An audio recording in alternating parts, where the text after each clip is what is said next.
La voix de Dieu en ces derniers jours. Prêché le 20 janvier 1963 dans la matinée, Phoenix, Arizona, USA.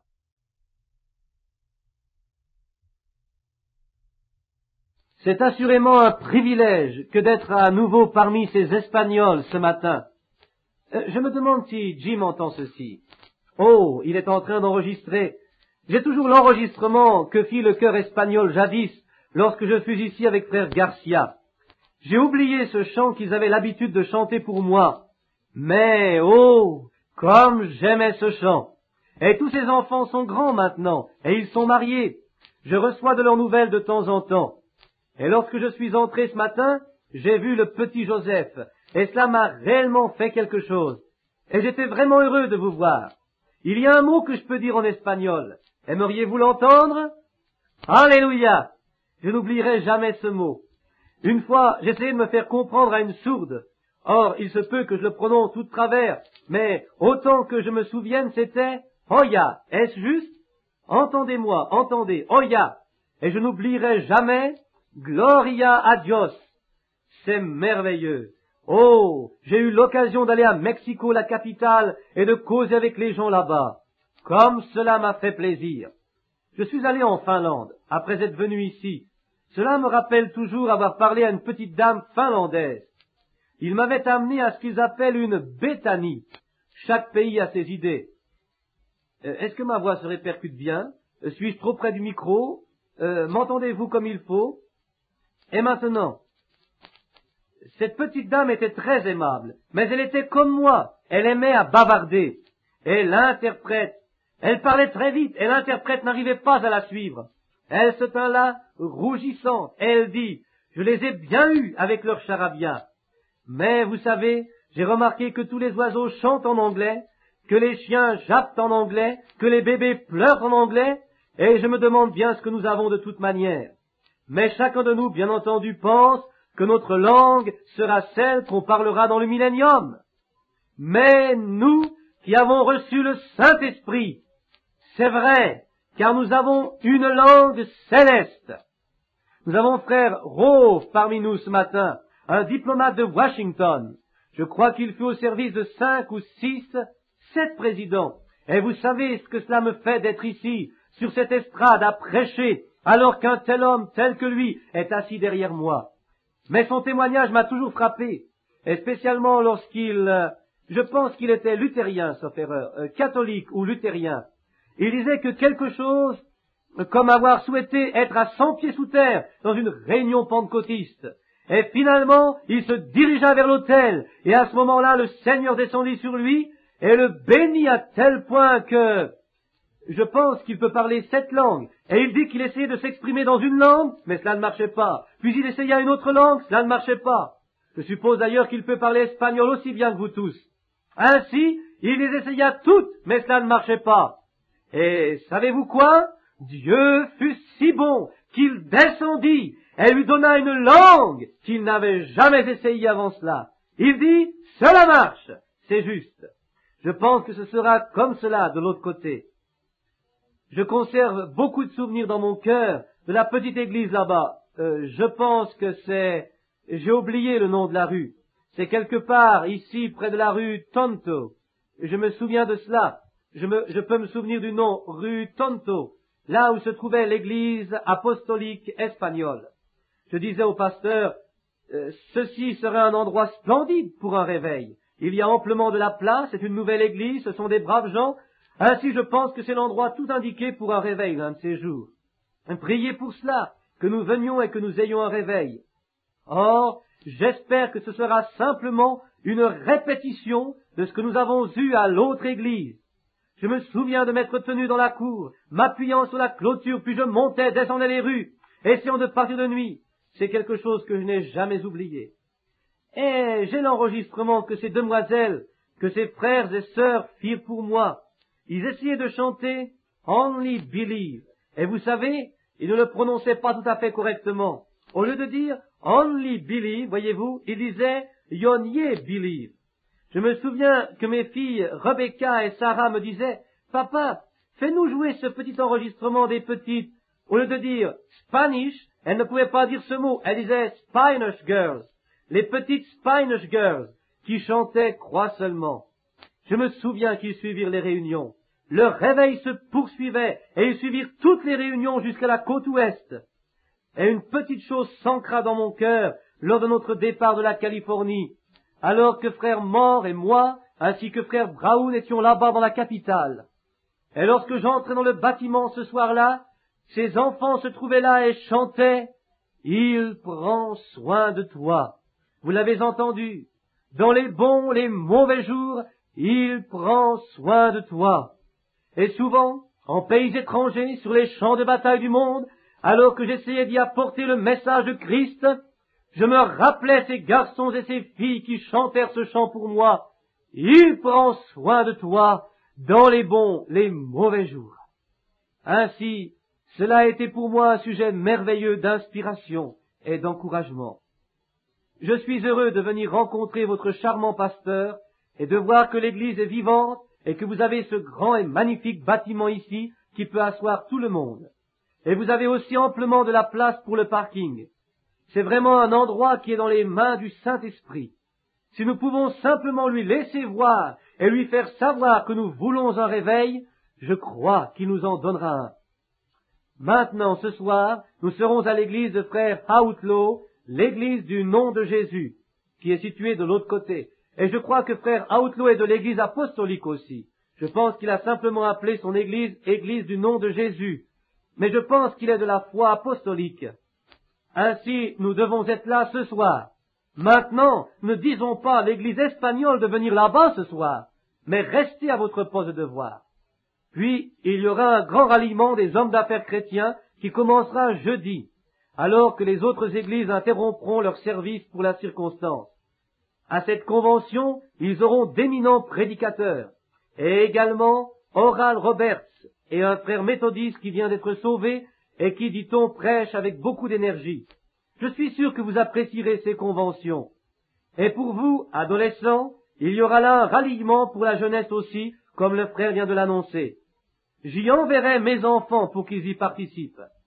Ainsi, venez donc, nous serons heureux de vous avoir parmi nous, que le Seigneur vous bénisse tous.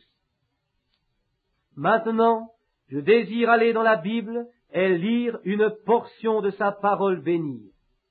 J'ai choisi ce matin quelques passages de l'Écriture sur lesquels je désire parler juste quelques instants, car je ne veux pas vous garder trop longtemps. L'un de ces passages se trouve dans 1 Samuel et l'autre dans Ésaïe. J'aimerais d'abord lire celui d'Ésaïe.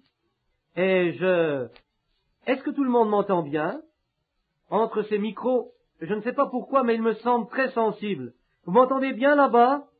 Levez donc votre main. Bon. Maintenant, je suis juste un tout petit peu enroué, bien sûr, à force de parler. Et depuis le temps où j'étais ici avec ces frères espagnols, c'est-à-dire il y a 16 ou 17 ans, je pense, eh bien, je n'ai pas arrêté de prêcher.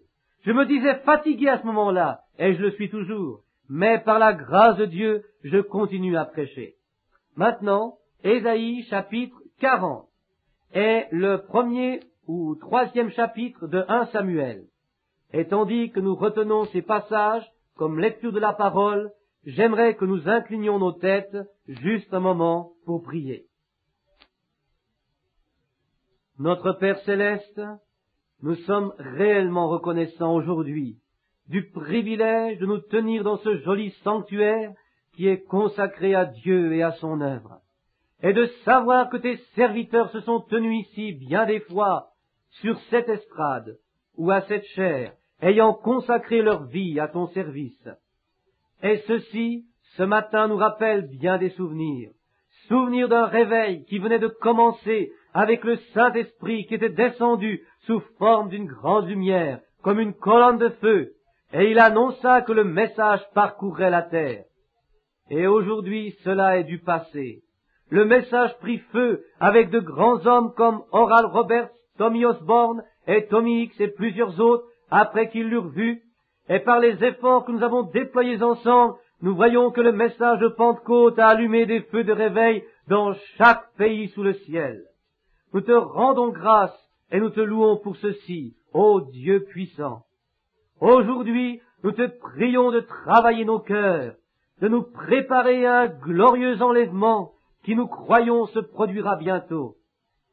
Si nos cœurs ne sont pas préparés pour cela, ou pour tout ce que tu nous aurais réservé, nous te prions de pardonner nos défaillances et de nous parler aujourd'hui par ta parole. Bénis le pasteur de cette église, les diacres, les administrateurs et tous les laïcs, tous les membres. Bénis ce petit chœur, ainsi que le pianiste et les musiciens. Bénis tous ceux qui franchissent le seuil de cette église. Puissent-ils repartir changés à chaque fois, toujours un peu plus près de toi que lorsqu'ils sont entrés. Accorde-le, Père, qu'il en soit ainsi ce matin même, car nous le demandons au nom de Jésus. Amen.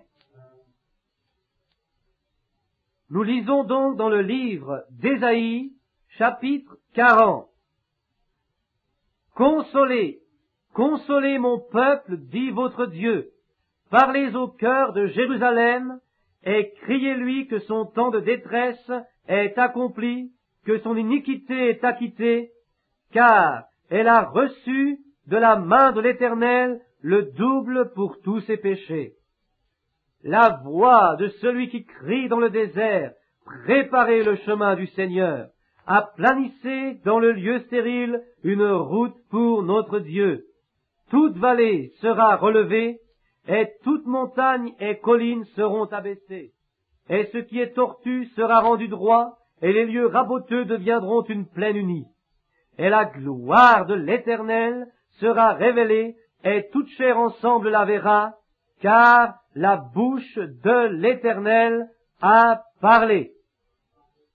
Maintenant, dans le livre de Samuel, 1 Samuel, 3e chapitre, je désire lire les versets 1, 2 et 19. Et le jeune garçon Samuel servait l'Éternel devant Élie. Et la parole de l'Éternel était rare en ces jours-là. La vision n'était pas répandue. Et il arriva en ce temps-là qu'Élie s'était couché en son lieu. Or, ses yeux commençaient à être troubles, il ne pouvait voir.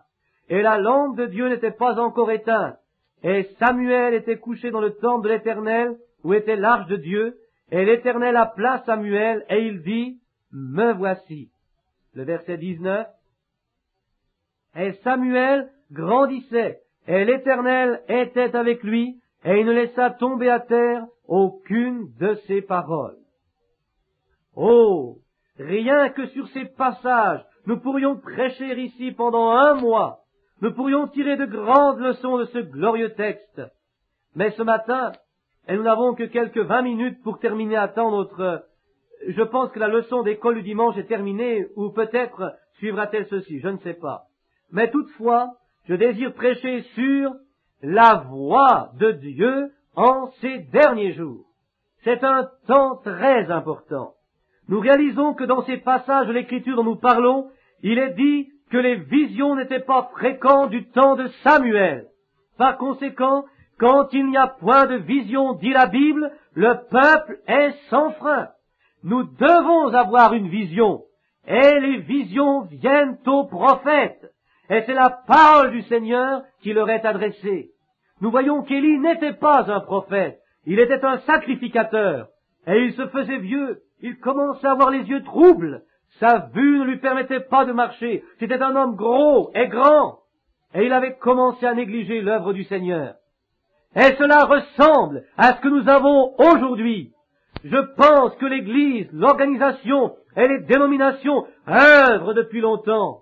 Elles commencent à se relâcher. L'œuvre du Seigneur est négligée. La parole de vérité, parce que l'Église elle-même a commencé à avoir la vue faible. Mais nous avons besoin aujourd'hui que la voix de Dieu se fasse entendre au milieu de nous pour nous ramener. Et vous voyez, Élie s'était couché. Et sa vue faiblissait. Il était un sacrificateur. Et les visions du Seigneur n'étaient pas fréquentes. Combien cela est nécessaire. Dieu a promis de répondre aux besoins de l'heure. Il le fait toujours. Mais nous avons besoin de la voix de Dieu aujourd'hui, pour répondre aux besoins de l'heure, pour faire face à notre temps. Et comme il nous en a fait la promesse, nous pouvons être assurés qu'il gardera sa promesse. C'est là l'assurance que possède le croyant en son Créateur. Il a promis de répondre aux besoins. Et aujourd'hui, l'une des raisons pour laquelle l'Église est dans une telle condition, c'est parce qu'il y a tellement de voix. Il y a tellement d'autres voix qui attirent l'attention de l'Église et l'éloignent de la voix de Dieu, à tel point qu'il est à douter si plusieurs entendraient la voix de Dieu, même si elle parlait au milieu d'eux. Peut-être qu'ils ne la comprendraient même pas, car ce serait une voix étrangère pour eux. Ils se sont tellement reposés sur les voix actuelles. Nous remarquons donc dans notre leçon que la voix de Dieu leur était étrangère. Et c'est devenu la même chose aujourd'hui. La voix de Dieu. Il y a tellement d'autres voix. Ainsi donc, si Dieu a promis qu'il nous donnerait cela, et que les autres voix sont contraires à la voix de Dieu, alors ce doit être la voix de notre ennemi qui essaie de nous troubler pour nous empêcher de comprendre la voix de Dieu lorsqu'elle nous parle. Et nous remarquons que quelque chose de semblable se produisit avec Élie et Samuel. Mais Élie reconnut tout de suite que c'était Dieu. Et c'était absolument un blâme qui était jeté sur Élie. Car la voix de Dieu, parlant à Samuel, lui avait raconté les méfaits d'Élie. Celui-ci avait dorloté ses fils, alors qu'il prenait l'argent et la chair des offrandes. Cela n'était pas juste. Il faisait ce qui était faux et contraire à la parole de Dieu.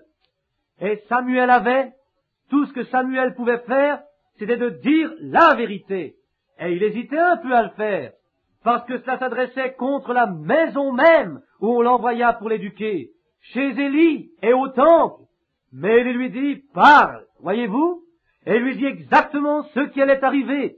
Les jours d'Élie étaient finis comme sacrificateur, parce que Dieu avait parlé, et il envoyait son message par Samuel le prophète.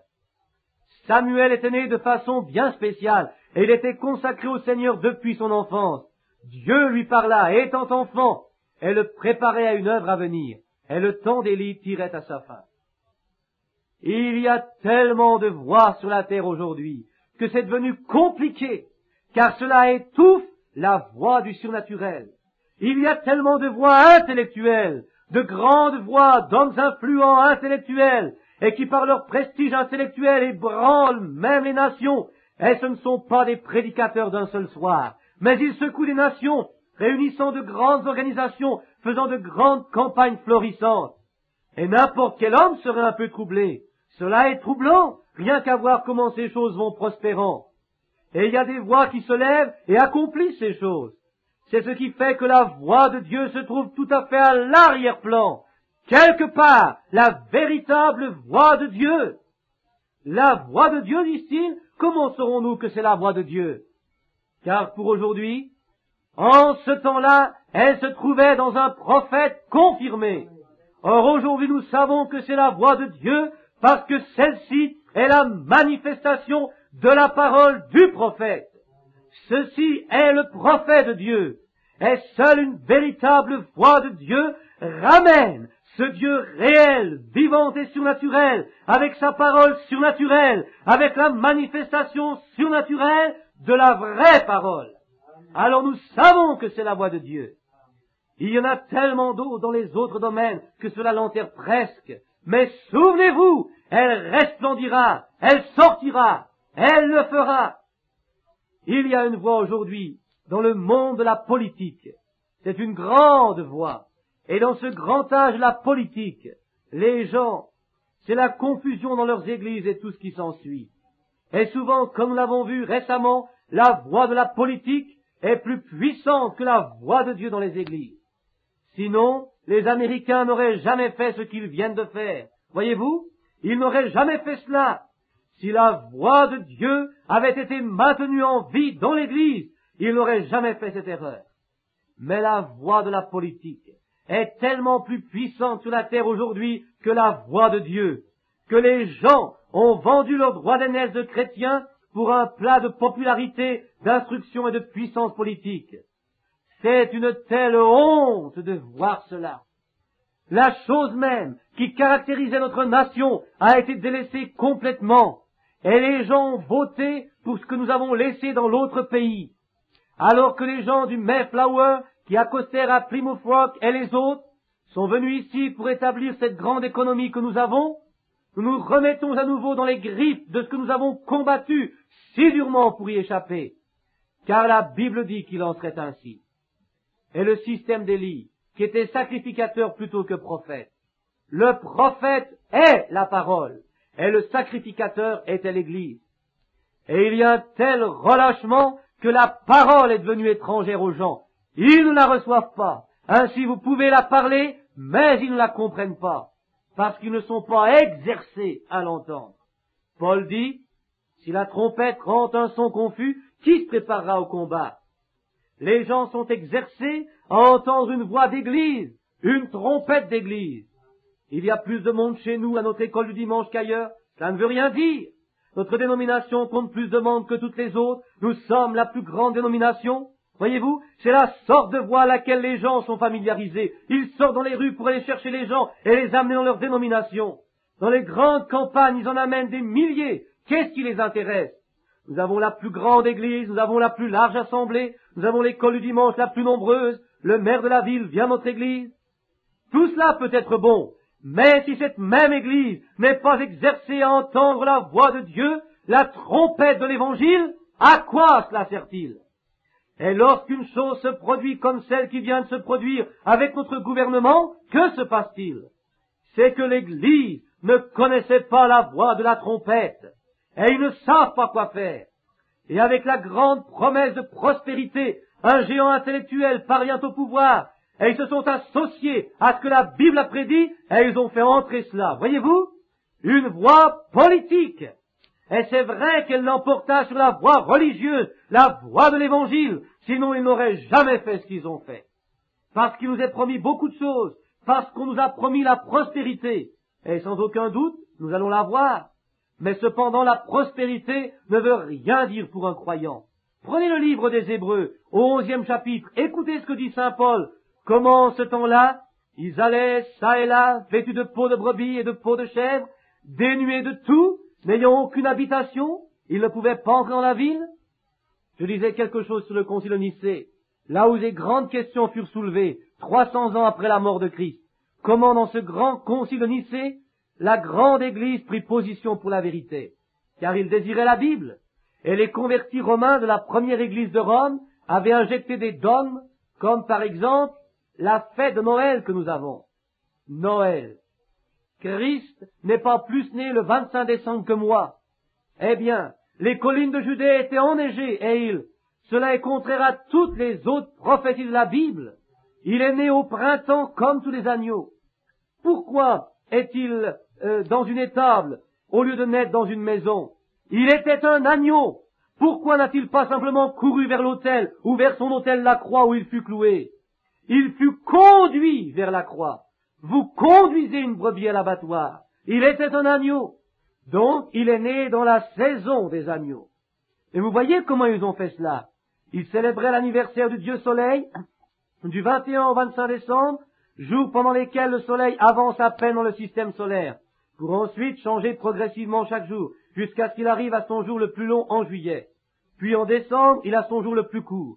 Ainsi donc, en cette courte journée du 25, c'est-à-dire du 21 au 25, ils avaient le cirque romain et célébraient l'anniversaire du Dieu Soleil. Ainsi, ils prirent Jupiter, qui était un dieu romain, et ils injectèrent cela en disant, nous allons prendre l'anniversaire du Fils de Dieu et celui du Dieu Soleil. Nous les mettrons ensemble pour en faire une seule grande célébration. Cela est contraire. Eh oh, combien de choses ont-ils injecté là-dedans? Et pensez aux vrais hommes de Dieu qui désiraient rester avec la parole, tels que Polycarpe, Irénée, Martin, et ces glorieux saints du commencement qui désiraient rester avec la vérité. Et lorsqu'on convoqua le concile de Nicée, certains d'entre eux avaient été si rejetés que des prophètes sortis du désert, n'ayant rien d'autre pour se couvrir qu'une peau de mouton, et ceux-ci vinrent à ce concile. Mais ils connaissaient la parole du Seigneur. Hélas, la popularité et ces 15 jours de fameuse politique l'emportèrent. Puis nous avons eu les 1000 années de l'âge des ténèbres. Voyez-vous? Mais Dieu a promis que cette trompette retentirait à nouveau. Les gens écoutent toujours la vraie voix de la parole. Examinez toujours ce que vous faites par la parole. La voix de la politique. Puis nous avons en Amérique, comme partout dans le monde, une voix qui parle fort. Et c'est la voix d'Hollywood. Elle a conquis le monde. Lorsque quelqu'un d'Hollywood lance une affaire, vous retrouverez cela partout dans le pays. Or, nous remarquons qu'ils ont créé un modèle de robe et de coiffure pour nos femmes. Ils ont lancé cette robe sur le marché. L'Église devrait connaître la voix de la trompette de Dieu à ce sujet. Mais il y a tellement de confusion. Parce que, voyez-vous, les autres le font, ils suivent ces exemples. Ne vous conformez pas à de telles choses, car tout cela est périssable. Prenez toujours soin d'entendre la voix de Dieu, ce qu'il dit à ce sujet. Ainsi, nous remarquons que Hollywood lance beaucoup de choses. Laissez-moi vous parler de ceci, juste un moment avant d'aller plus loin. Il n'y a pas longtemps, on a lancé sur le marché une chose qu'un homme d'Hollywood. Oh, je n'ai rien contre l'homme. C'est un mortel pour lequel Christ donna sa vie. Mais simplement pour vous montrer. Ils ont fabriqué un jouet appelé, les enfants appelaient cela un hula-hop, ou quelque chose comme cela. Avez-vous jamais remarqué la vulgarité et tout ce qui s'ensuit chez les petits enfants? Ce n'est pas juste. Maintenant, Hollywood est rempli de bandits armés. Quiconque connaît l'histoire sait que tous ces hommes de l'époque qui se bagarraient n'étaient pas d'honnêtes citoyens, mais des renégats, comme Al Capone et Dillinger. Ils ont un programme d'Hollywood à la télévision qu'ils appellent Gunsmoke. Et j'apprenais en lisant le journal l'autre jour que l'homme qui tient le rôle principal s'appelle Arness ou quelque chose comme cela. J'ai oublié son nom. Et il est censé être, il incarne Matt Dillon, qui était un shérif du Kansas. Et Matt Dillon était aussi peureux qu'un lapin. Il tira 28 hommes dans le dos, des innocents. Celui-ci se rendait à la sortie de Dodge City et attendait dans un buisson, et chaque fois qu'un homme arrivait dans la ville, quelqu'un l'appelait, le prévenait que tel bandit allait passer par là, alors il se donnait caché là, et lorsque l'homme venait, il le tirait dans le dos. Oh, nous voyons qu'il est considéré aujourd'hui comme un gros bonnet. Eh bien cela, c'est glorifier le péché. Et les enfants de notre pays peuvent vous en dire davantage au sujet de Matt Dillon qu'au sujet de Jésus-Christ. Les magasins bon marché et les rayons à vêtements sont remplis de petits fusils, des jouets et de petits chapeaux que vous pouvez acheter n'importe où. C'est en or de porter cela, mais je vous dis simplement ce qui en est, voyez-vous? Ensuite, le monde commercial s'empare de l'idée pour faire des millions de dollars. Nous avons ce que nous appelons la Saint-Patrick. Nous appelons cela des jours de fêtes religieuses. Et le monde commercial s'est emparé de l'idée et en profite pour faire des millions. Pour la fête des mères, ce sont les fleurs. Eh bien, chaque jour devrait honorer maman. Elle est toute seule quelque part. Allez la voir. Cela vaudra mieux que toutes les fleurs ou toutes les choses que vous pouvez lui envoyer. Voyez-vous, il s'empare de l'idée. C'est une voie, et nous nous unissons directement à cela. Ce n'est pas tout à fait juste. Alors, qu'allez-vous faire? Voyez-vous, nous sommes justes. J'essaye d'en arriver à vous dire quelque chose, ce que je crois.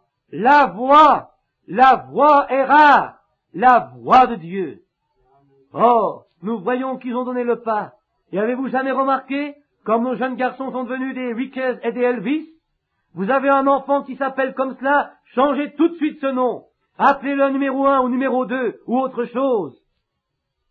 C'est un affreux. Vous dites, qu'est-ce que la signification d'un nom peut bien avoir à faire? Eh bien, certainement que cela signifie quelque chose. Votre nom caractérise votre vie. Oh, frère Branham, vous vous basez sur la numérologie? Non, non, je me base sur le « ainsi dit le Seigneur ». Pourquoi alors Jacob mena-t-il une vie de trompeur, de supplanteur, alors que son nom le signifiait ainsi? Puis, lorsque Dieu le changea, il changea son nom. Dieu changea le nom de Saul pour Paul, celui de Simon pour Pierre. Certainement que cela a quelque chose à voir. Et Ricky et Elvis, ces noms-là, sont des noms modernes d'Amérique qui jettent automatiquement un enfant plein là-dedans. Vous voyez ce que je veux dire? Maintenant, j'espère que je ferai mieux de faire marche arrière, afin de ne pas aller trop loin. Voyez-vous ce que je veux dire? De peur que vous ne me compreniez pas. Mais la plupart des gens ne comprennent même pas ces choses. Ils ne les saisissent pas, car ils ont réglé leur marche. Tout ce qu'ils écoutent, ce sont ces voix.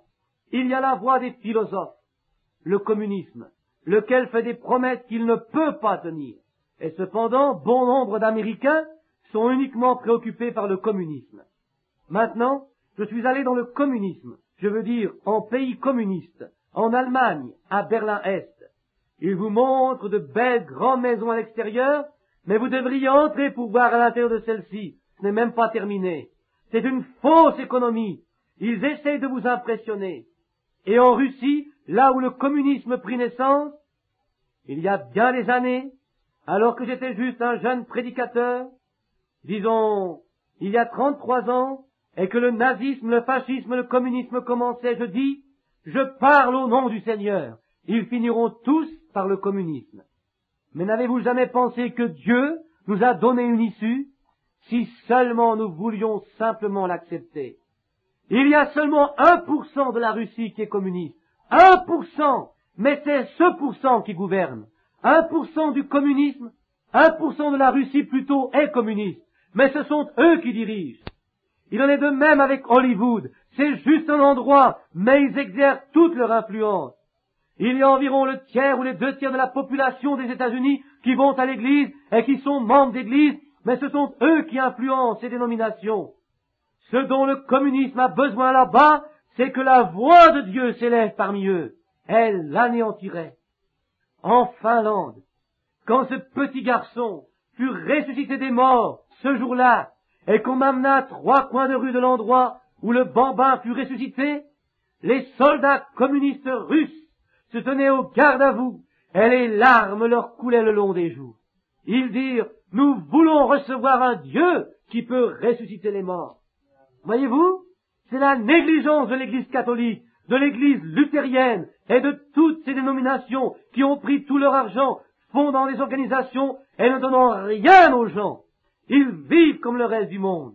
Ils ont ce dont la Russie a besoin, c'est qu'un prophète se lève avec la parole du Seigneur, qui pourra faire taire le communisme. Alors ce 90% reprendra le pouvoir.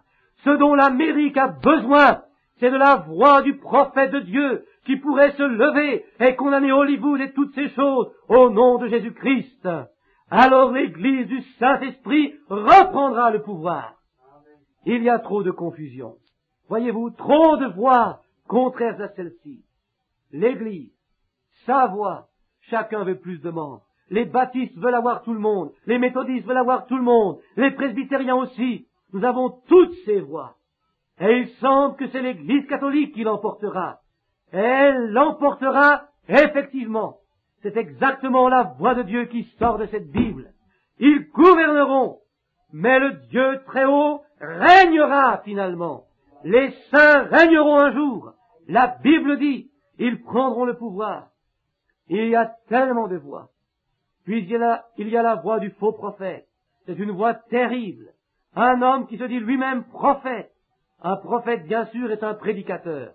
Le mot prophète, de nos jours, signifie absolument homme qui prêche sous l'inspiration. Et vous avez là un homme qui s'attribue le titre de prophète et qui nie la parole de Dieu, la vérité de Dieu. Il y a tant de voix. Tout à l'heure, un frère là-bas m'indiquait le chemin pour me rendre ici. Mais je pense qu'il a dû se demander pourquoi j'ai continué à monter la rue pour ensuite faire le tour et revenir. Si vous êtes ici, frère, c'est que j'écoutais quelque chose. Il s'agit de nos amis de couleur, les Noirs. Ils ont un temple ici et ils l'appellent l'Élie Mahomet ou quelque chose comme cela. Le jeune Élie Mahomet. S'élevant avec une voix, ils disent qu'ils sont la voix qui fera sortir la race noire de ce chaos. Cela, voyez-vous, la chose même, leur mosquée est ici. Eh bien, ne voyez-vous pas que les principes mêmes de la chose sont faux? La race noire, ainsi que la race blanche, la race brune et la race jaune, doivent revenir, non pas au mahométisme, mais à Christ, au principe même qu'enseigne la Bible.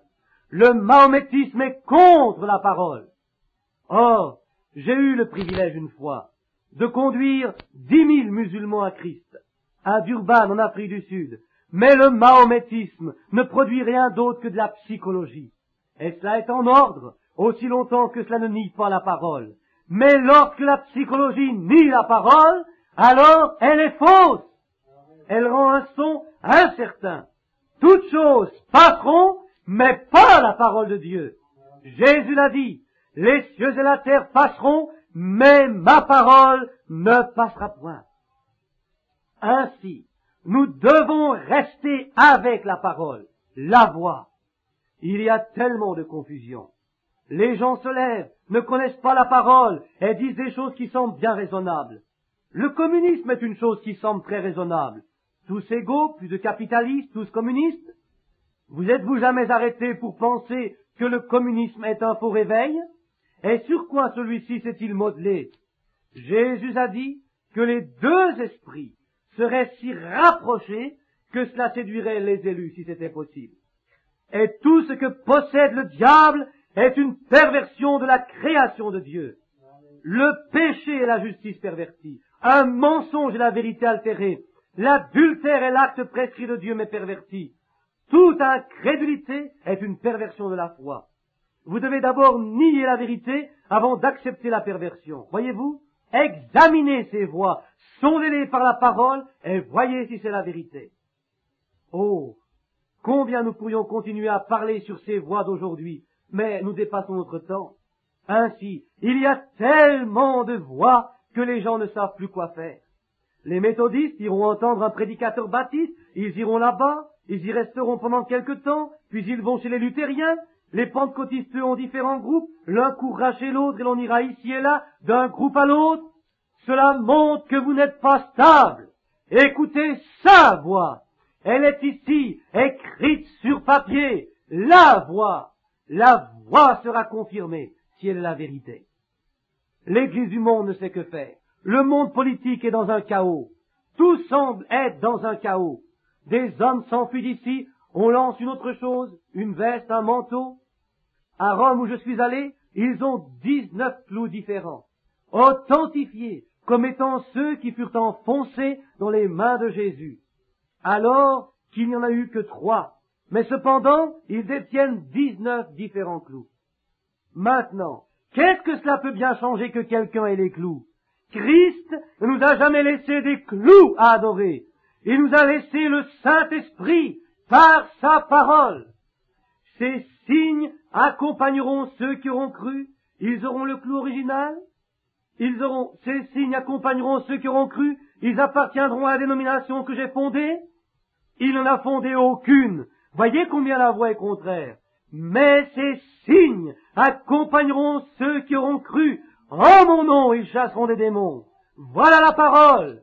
Ils parleront de nouvelles langues. Ils saisiront des serpents qui ne leur feront point de mal. S'ils boivent quelques breuvages mortels, ça ne leur fera rien. S'ils imposent les mains malades, ils seront guéris. Surveillez ces choses et tout le reste des Écritures conjointement. Maintenant, rien que cela ne le confirmera pas. Pas du tout. C'est là où les pentecôtistes ont fait fausse route.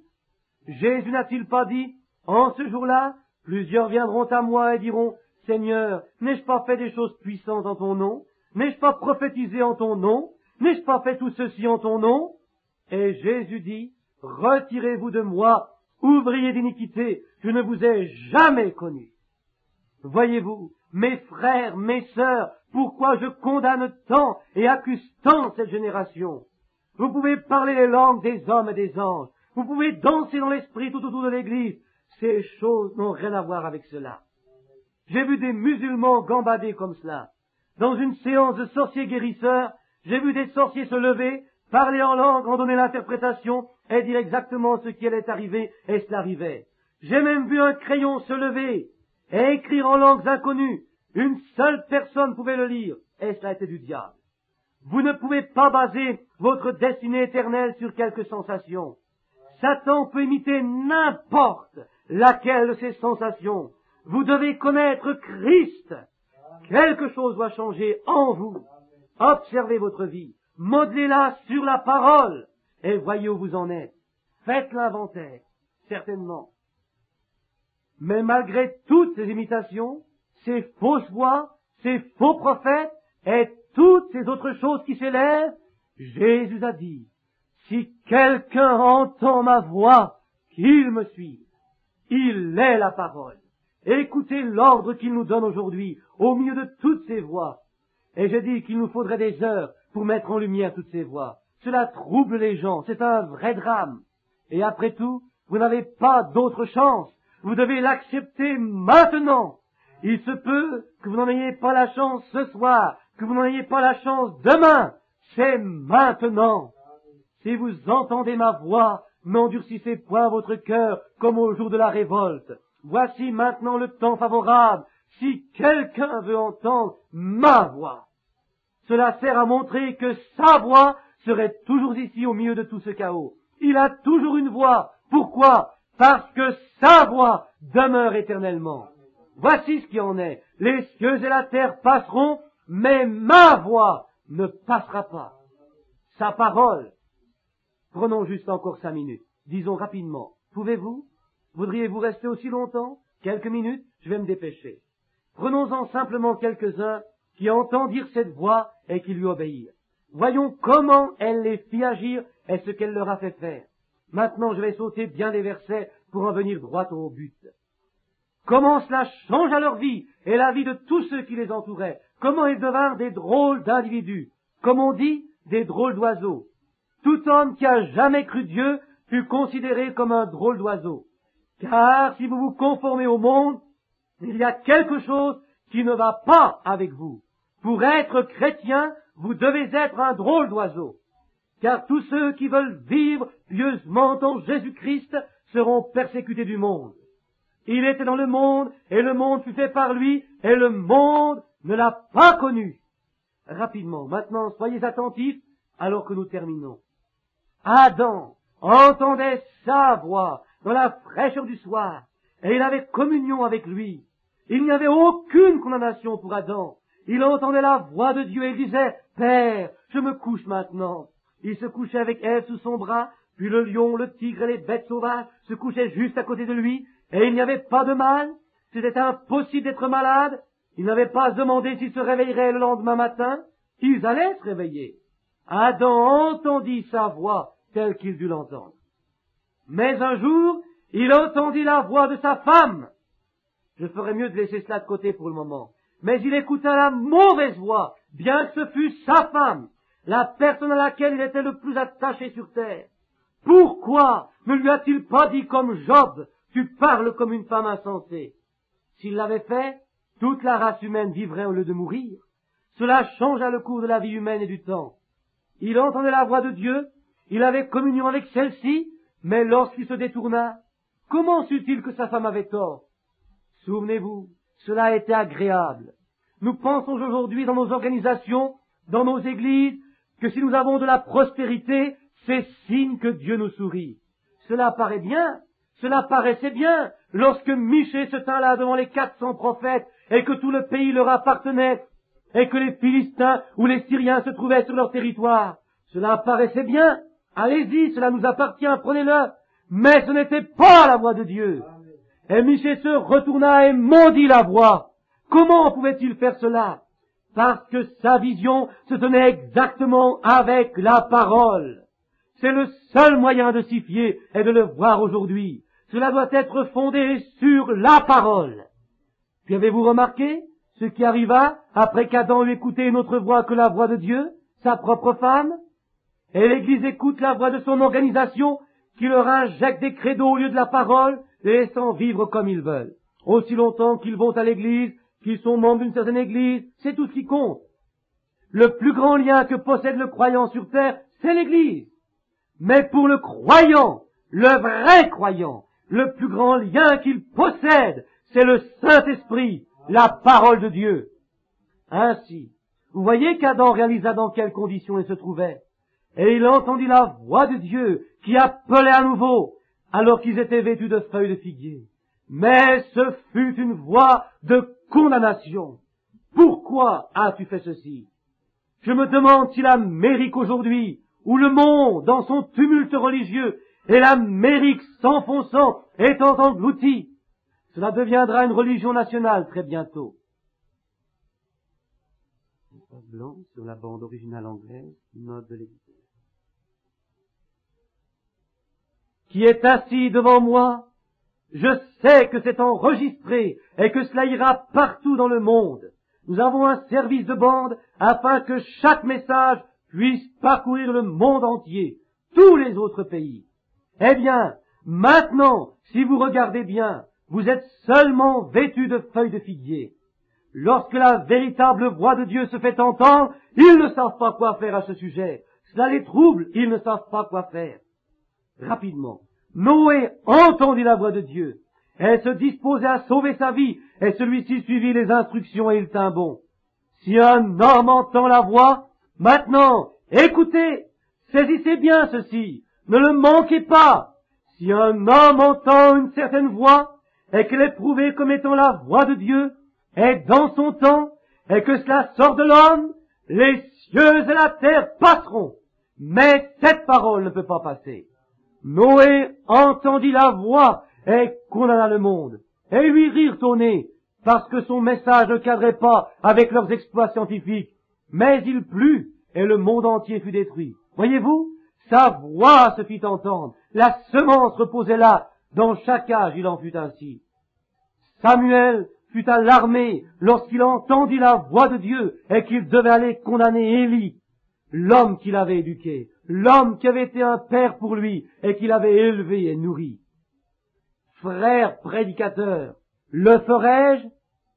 Souvent des ministres, dans leur dénomination, au milieu des credos, leurs lettres de recommandation en poche, données par le papa même, l'organisation même qui les a éduqués, nourris et élevés, et qui leur a donné une position dans l'église, dans la congrégation, doivent se lever et condamner ce qu'ils enseignent. Voyez-vous?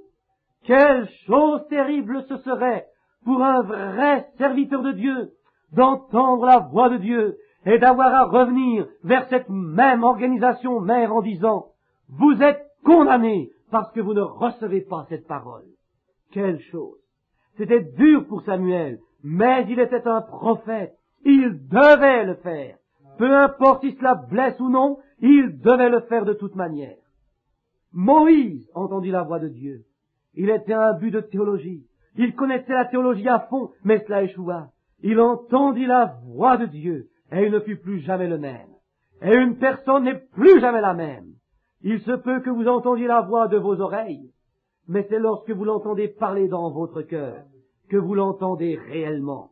Vous ne voyez pas avec vos yeux, vous regardez avec vos yeux, vous voyez avec votre cœur. Vous voyez quelque chose, vous dites « je ne le vois pas », vous voulez dire que vous ne le comprenez pas. Vous ne l'entendez pas avec vos oreilles, vous l'entendez avec votre cœur. Bien des fois, vos oreilles entendent la vraie voix de Dieu, et cela vous laisse indifférent, comme l'eau qui coule dure sur le dos d'un canard. Mais, quand vous l'entendez réellement, vous l'entendez dans votre cœur. Et avec toute la théologie que Moïse possédait, il n'avait pas entendu la voix de Dieu. Mais un jour, Dieu appela ce berger de 80 ans à l'écart et lui parla. Et Moïse comprit cela. Dieu prouva qu'il était Dieu. La première chose qu'il fit pour Moïse fut de confirmer sa parole. Je descends, je me souviens de ma promesse. Et ceci est ce qu'il a promis pour les derniers jours, qu'il susciterait un peuple parmi les nations. Et toutes les promesses. J'ai promis ceci. Il dit, enlève tes souliers, Moïse. Autrement dit, respecte cela. Maintenant, jette ton bâton par terre. Un bâton sec du désert devint un serpent. Et Moïse le saisit, et il redevint un bâton. Voyez-vous? Il savait que c'était Dieu. Parce que Dieu dit, la parole de Dieu, la parole qu'il parlait dit, jette ton bâton que tu as dans ta main. C'est la parole de Dieu. N'essayez pas de faire la même chose. Cette parole de Dieu ne s'adresse pas à vous, elle s'adressait à Moïse. Ceci est la parole de Dieu qui s'adresse à vous. Jette le bâton par terre. Il se changea en serpent. Et il dit, pourquoi n'as-tu peur? Saisis-le par la queue. Et il redevint un bâton. La parole de Dieu qui s'adressait à lui. Que fit Dieu? Il confirma sa parole. Je reçus un appel téléphonique il y a quelques mois. Il y a environ, cela fait 1 an, plus d'1 an. Une petite femme au bout du fil, en compagnie d'un prédicateur baptiste et d'un prédicateur pentecôtiste. Elle dit, frère Branham, le Seigneur m'a fait prophétesse. Je dis, c'est bien. Elle ajouta, « Vous savez, on m'a dit que vous reconnaissiez que mon ministère est de Dieu. Or, je ne pouvais pas faire cela, car cela est contraire à la parole. Ainsi je dis, Madame, c'est une erreur, je ne vous connais même pas. Et le prédicateur baptiste, je l'ai entendu, de même que le prédicateur pentecôtiste. Elle dit, eh bien, je tiens une réunion ici. Elle dit, le Seigneur fait de glorieuses choses. Je dis, j'en suis bien reconnaissant. Je dis, vous a-t-il dit quelque chose jusqu'à présent? Elle dit, oui, j'ai un programme très important à réaliser. Merveilleux, dis-je. Maintenant, quel est votre programme? Que vous a dit le Seigneur? Il m'a dit, va à Phoenix, Arizona, tel et tel jour, et je te donnerai la mine d'or du Hollandais perdu, et tu prendras cet or qui est là, et tu parraineras les missionnaires à travers le monde. Alors que nous savons tous que la mine du Hollandais perdu est une légende. Ainsi m'a-t-il parlé, dit-elle. Je répondis, eh bien, je vous dirai comment savoir si cela est de Dieu ou pas. Je dis, soyez là-bas ce jour-là, et si vous trouvez la mine du Hollandais perdu, alors c'est Dieu. Sinon, repentez-vous et débarrassez-vous de cet esprit de mensonge. C'est là le moyen de savoir si une chose est de Dieu ou non.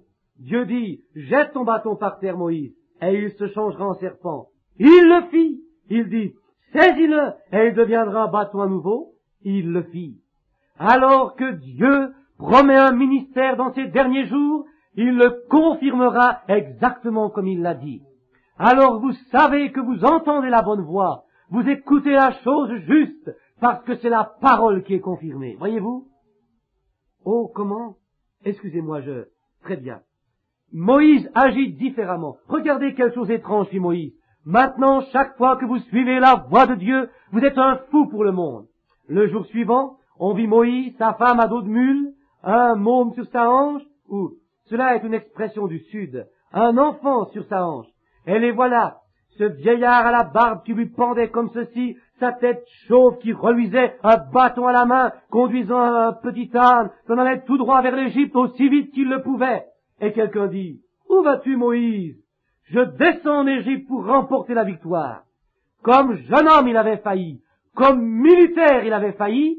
Mais maintenant, il s'en allait pour vaincre. Et il a vaincu. Pourquoi? Il avait entendu la voix de Dieu. Il l'avait vu être confirmé pour son temps, selon les choses qui devaient arriver en son temps. Il la vit. Paul, un soi-disant pharisien, était aussi imbu de théologie qu'il pouvait l'être. Mais un jour, il entendit la voix de Dieu. Il vit une colonne de feu et il sut qu'il y avait quelque chose de différent. Cela changea sa vie. Peu importe combien de pharisiens, combien de Gamaliel ou autres pouvaient crier à Paul et lui dire « Tu as tort, tu as tort !» Quand Paul entendit la voix de Dieu, il sut que c'était la vérité. Pierre, aussi religieux qu'il pouvait l'être, il gardait les traditions des anciens. Il ne voulait pas manger de viande. Non, monsieur. Il ne voulait rien avoir à faire avec cela. Il gardait réellement les traditions des anciens au pied de la lettre. Qu'arriva-t-il? Un jour, il entendit la voix de Dieu. Ne regarde pas comme souillé ce que j'ai déclaré pur. Il fut un homme changé. Il était prêt à aller partout où le Seigneur l'enverrait. Et en terminant, puis-je dire ceci? Il y avait un homme une fois qui était un croyant. Il était mort depuis 4 jours.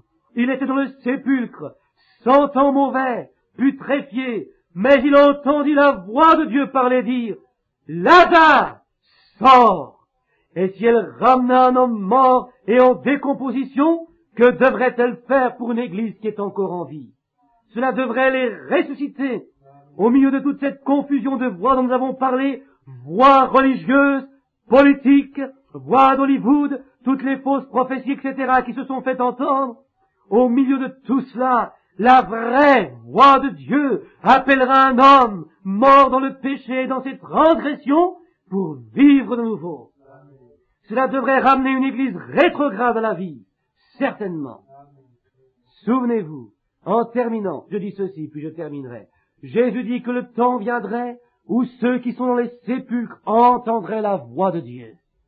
Et vous allez l'entendre. Peu importe la condition dans laquelle vous vous trouvez, vous allez l'entendre de toute manière. Et certains d'entre ceux qui sortiront des sépulcres iront en jugement. Ils entendront la voix mais elle les condamnera.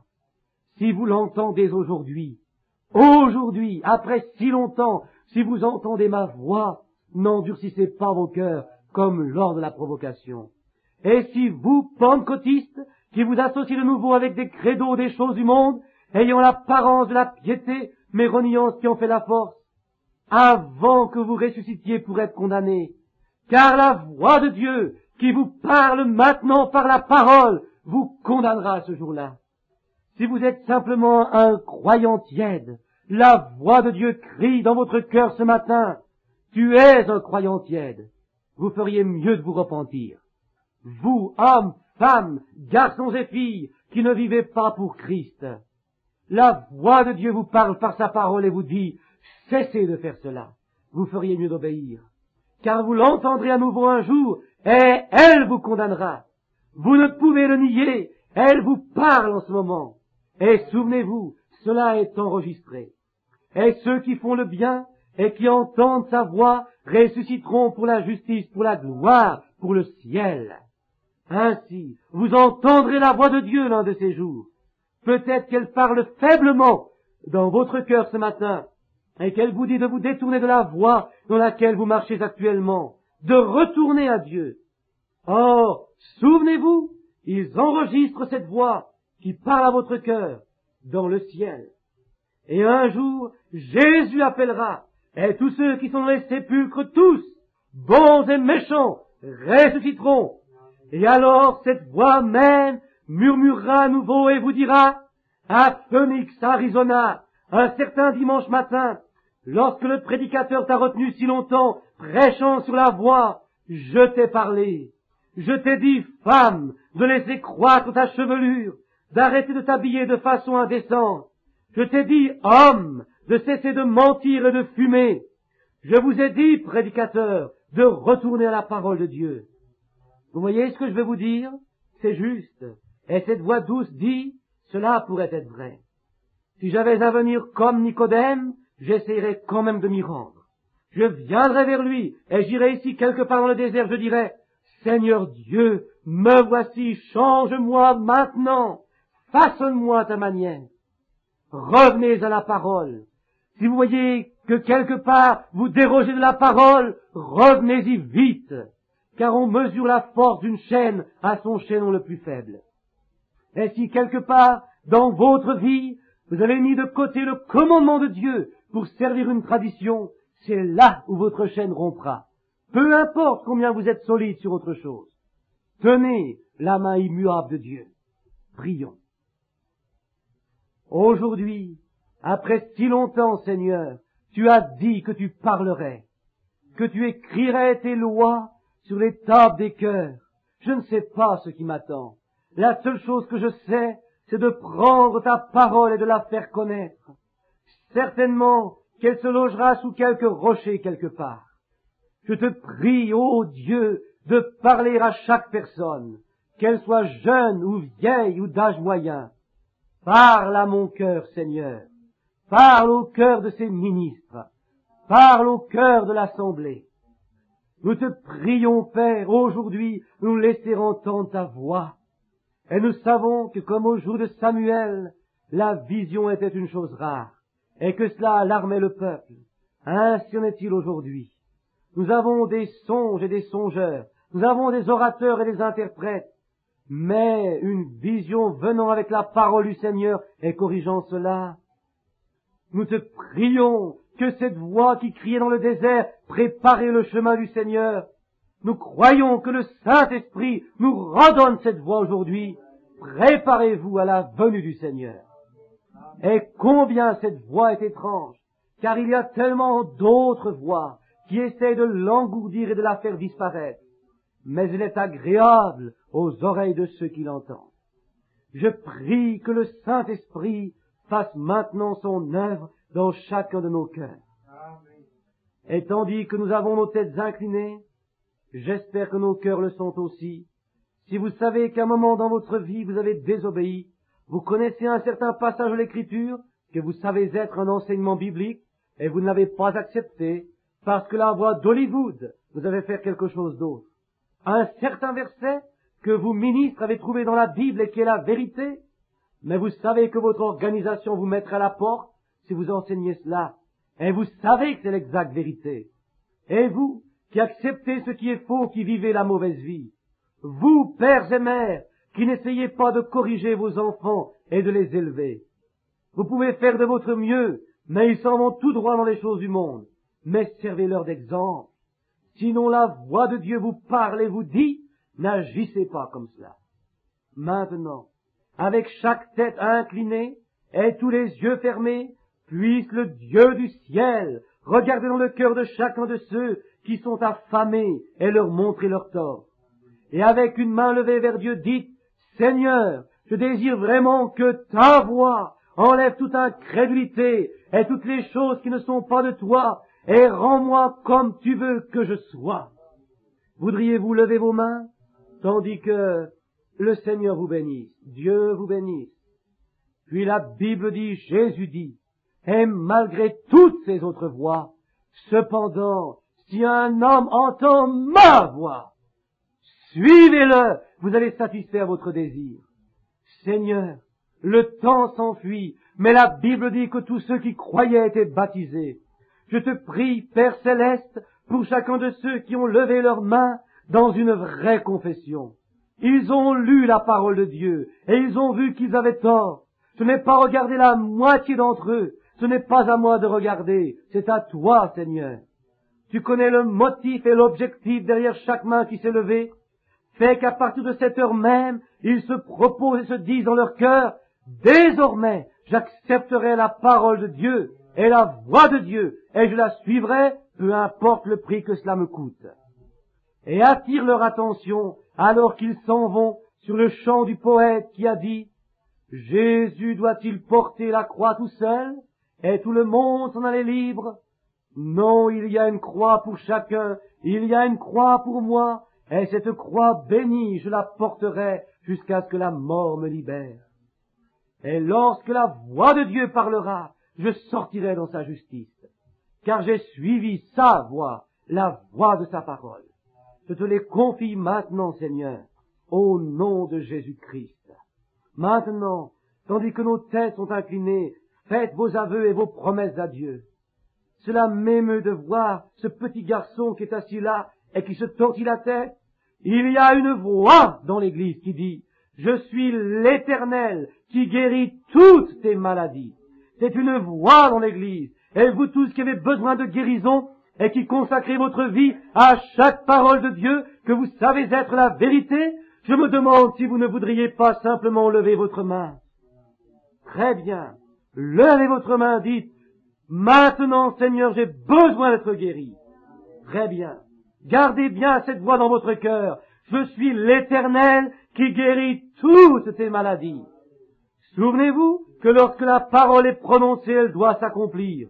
Jésus a dit, Marc 11, 22, si vous dites à cette montagne, ôte-toi, et que vous ne doutiez point en votre cœur, mais que vous croyez que ce que vous avez dit s'accomplira, vous le verrez s'accomplir. Maintenant, en inclinant la tête, que chacun parle au Seigneur à sa manière. Dites-lui, Seigneur, je crois à ta parole. J'entends ta voix me dire que tu es le même hier, aujourd'hui et éternellement. Je vais aller imposer les mains à cet enfant. Il est trop petit pour savoir de quoi il s'agit. Ce cher petit est à peu près de la même grandeur et du même âge que mon petit Joseph. Et je désire que vous soyez tous en prière. Dites, Seigneur, j'entends ta voix, je crois. Père céleste, nous t'apportons cet auditoire pour que tu guérisses leur corps. Seigneur, il y a ici un pauvre petit enfant qui a attiré mon attention tout le long du message. Nous voyons un parent qui est assis là le tenant. Selon la science médicale, il n'y a aucun espoir pour le bambin. Mais il y a une voix de Dieu qui surpasse toute chose. Et comme cette Église s'unit pour accomplir chaque commandement du mieux que nous le pouvons, le reste t'appartient, Père. Je descends pour imposer les mains à l'enfant. Ô Père divin, au nom de Jésus-Christ, je condamne ceci, que la puissance de Dieu, la guérison de Dieu, puisse-t-il y avoir tout un changement en lui dans les 5 prochaines minutes. puissent-ils tous venir à Dieu pour ta gloire. Père céleste, tu as fait la promesse. C'est tout ce que je sais. Tu as fait la promesse. Cela a été accompli comme cela a été dit. Si vous dites à ceci, et je dis à chaque démon de maladie ou d'affliction qui lit cet auditoire, à chaque esprit d'incrédulité, je dis, retirez-vous des gens au nom de Jésus-Christ. Or, nous savons que cela est écrit, et maintenant cela a été parlé, que cela s'accomplisse pour l'honneur et la gloire de Dieu. Et cela est demandé au nom de Jésus-Christ. Maintenant, vous qui pouvez croire, et qui croyez effectivement, peu importe ce qui arrive, la semence est tombée là. Ce petit quelque chose à l'intérieur de vous, cette voix, vous qui êtes le parent de l'enfant, peu importe la condition de l'enfant, vous croyez que la semence de Dieu est tombée dans votre cœur, que ce garçonnet sera guéri? Et vous tous qui priez les uns pour les autres, croyez-vous que la semence de Dieu est tombée dans votre cœur, que votre maladie est terminée? Alors, la prière de la foi a été faite pour vous. Enfoncez ce pieu. Et si Satan s'essaye, revenez en arrière et dites, je me trouvais dans cette église espagnole, ce dimanche matin, la prière de la foi fut prononcée pour moi, et Dieu a promis. La prière de la foi sauvera les malades, et Dieu les relèvera. Cela doit s'accomplir. Le croyez-vous? Dites Amen. Que Dieu vous bénisse. Je remets le service à frère Rose. Je crois à frère Yewell Rose.